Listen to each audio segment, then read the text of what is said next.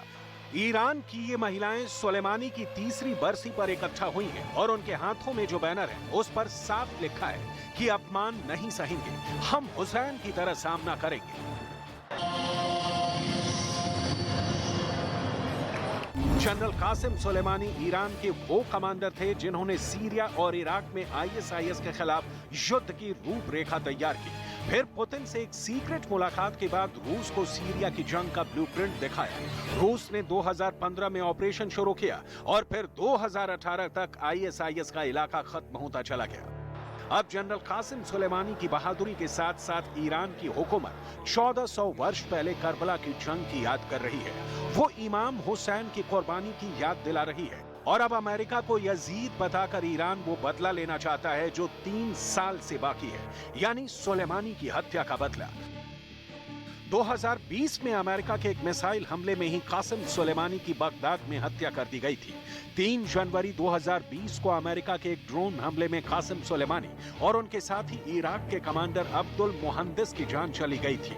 ये सब अमेरिका के तत्कालीन राष्ट्रपति डोनाल्ड ट्रंप की मंजूरी के बाद हुआ था।